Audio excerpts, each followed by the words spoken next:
आइए शुरू करते हैं। शिशुनाग वंश। हर्यंक वंश के बाद मगध साम्राज्य में दूसरा जो राजवंश हुआ था वह शिशुनाग वंश था, है ना। तो हर्यंक वंश के अंतिम शासक थे नागदशक। नागदशक का अमात्य था शिशुनाग, है ना। तो शिशुनाग जो है 412 ईसा पूर्व में नागदशक को गद्दी से अपदस्थ कर मगध साम्राज्य का शासक बना शिशुनाग, और अपने नाम से इस राजवंश का नाम दिया शिशुनाग वंश। ओके, शिशुनाग वंश का संस्थापक खुद शिशुनाग था।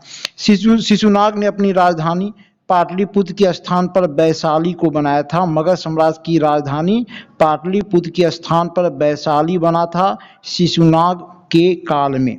शिशुनाग का उत्तराधिकारी था और शिशुनाग वंश का सबसे महत्वपूर्ण शासक था कालाशोक या काकवर्ण, है ना। इसी कालाशोक के शासनकाल में वैशाली में द्वितीय बौद्ध संगीति का आयोजन किया गया था, और इसने कालाशोक क्या किया कि पाटलिपुत्र को मगध साम्राज्य की राजधानी बनाई, है ना। पाटलिपुत्र जो उदयन के काल में मगध साम्राज्य की राजधानी बनी थी, कालाशोक फिर से पाटलिपुत्र को मगध साम्राज्य की राजधानी बनाया। ठीक है, तो ये कालाशोक जो था शिशुनाग वंश का सबसे महत्वपूर्ण शासक हुआ। इसके काल में दो चीज ध्यान में रखना है कि द्वितीय बौद्ध संगीति का आयोजन किया गया और पाटलिपुत्र को मगध साम्राज्य की राजधानी बनाया। इसके अतिरिक्त इसके बारे में और कुछ भी जानकारी रखने की आवश्यकता नहीं है। शिशुनाग वंश का अंतिम शासक कौन था? तो नंदीवर्धन। क्या नाम था? नंदीवर्धन शिशुनाग वंश का अंतिम शासक। ओके, मगध साम्राज्य का तीसरा राजवंश था नंदवंश। मगध साम्राज्य का तीसरा राजवंश नंदवंश था। यह मगध साम्राज्य का तीसरा राजवंश था। इस वंश का संस्थापक था महापद्म नंद। नंद वंश का संस्थापक महापद्म नंद था। इसको इतिहास में सर्व क्षत्रांतक यानी कि सभी क्षत्रियों का अंत करने वाला, द्वितीय परशुराम, उग्रसेन इत्यादि नामों से जाना गया, है ना। सर्व क्षत्रांतक, द्वितीय परशुराम, उग्रसेन इत्यादि नामों से किसे जाना गया इतिहास में? तो महापद्म नंद को जाना गया। ओके, नंद वंश का अंतिम और सबसे महत्वपूर्ण शासक हुआ धनानंद। धनानंद नंद वंश का अंतिम शासक भी था और सबसे प्रसिद्ध शासक हुआ। यह सिकंदर का समकालीन था। जब भारत पर सिकंदर का आक्रमण हुआ था उस समय मगध साम्राज्य पर धनानंद का ही शासन था, है ना। यूनानी लेखक धनानंद को अग्रमीज कहते हैं। अग्रमीज कौन कहा है धनानंद को? यूनानी लेखक। दक्षिण भारत के ग्रंथ मामूलनार से ज्ञात होता है कि इसके पास बहुत अधिक मात्रा में धन संपदा था। यह धन का प्रेमी था, इसलिए इसका नाम था धनानंद, है ना। किस ग्रंथ से पता चलता है कि इसके पास बहुत अधिक मात्रा में धन संपदा था? तो दक्षिण भारत का ग्रंथ है मामूलनार। वह उल्लेख करता है कि धनानंद के पास प्रचुर मात्रा में धन संपदा था।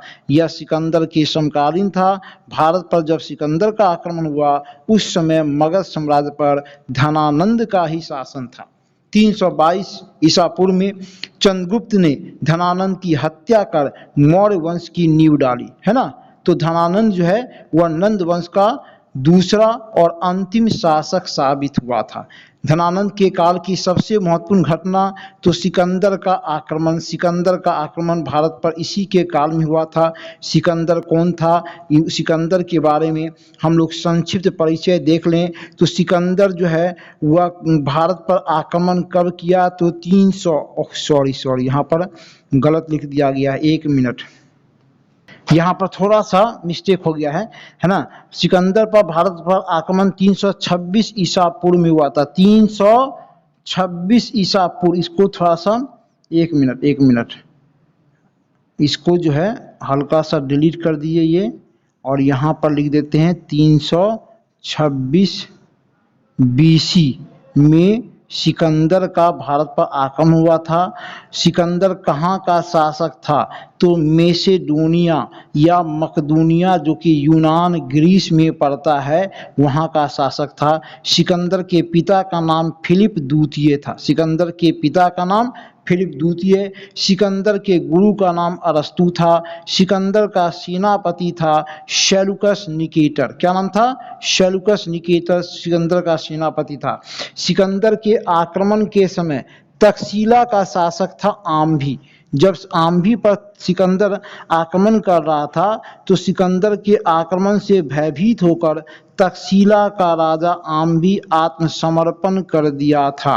ओके, भारत में सिकंदर जो आक्रमण किया, भारत में प्रवेश किया, और कहा जाता है कि सिकंदर भारत में 14 महीने तक रहा था और मात्र 33 वर्ष की आयु में सिकंदर की मृत्यु हो गई थी। भारत पर जब सिकंदर आक्रमण किया तो पंजाब में जैसे प्रवेश किया तो पंजाब के तत्कालीन महान शासक थे राजा पोरस। बहुत ही महान शासक राजा पोरस, है ना। राजा पोरस सिकंदर की अधीनता को स्वीकार करने के बजाय सिकंदर से युद्ध करना जो है वह करने का निर्णय लिए, और इसके परिणाम स्वरूप सिकंदर और पंजाब के शासक राजा पोरस के बीच युद्ध होता है। युद्ध का नाम है हाइडेस्पीज का युद्ध, या झेलम का युद्ध, या बितस्ता का युद्ध। इस युद्ध में राजा पोरस जो है पराजित हो जाते हैं, लेकिन सिकंदर की अधीनता को स्वीकार नहीं करते हैं। तो सिकंदर का भारत पर एकमात्र युद्ध हुआ था हाइडेस्पीज का युद्ध, या झेलम का युद्ध, या बितस्ता का युद्ध। इस युद्ध में सिकंदर जीत हासिल करता है, राजा पोरस को पराजित करता है, और फिर ब्यास नदी को पार कर मगध में प्रवेश करना चाहता है। लेकिन जब वह ब्यास नदी को पार करने की इच्छा जताया अपने सैनिकों के बीच, तो सैनिक जो है अब और आगे बढ़ने से इनकार कर गए। सैनिकों को उनका देश, उनका परिवार सता रहा था, याद आ रहा था, अपने देश की याद आ रही थी, अपनी मातृभूमि की याद आ रही थी। सैनिक इनकार कर गए कि अब हम लोग आगे अब नहीं बढ़ेंगे, हमको अपने देश लौटना है। और अंततः सिकंदर जो है वह मगध पर आक्रमण नहीं कर पाया, मगध में प्रवेश नहीं कर पाया, ब्यास नदी को पार नहीं कर पाया, और पंजाब से ही वापस लौट गया। ठीक है, 14 महीने तक सिकंदर जो है इंडिया में रुका था। सिकंदर जो है वह 2 नगर बसाया था, निकैया और बहुकेफला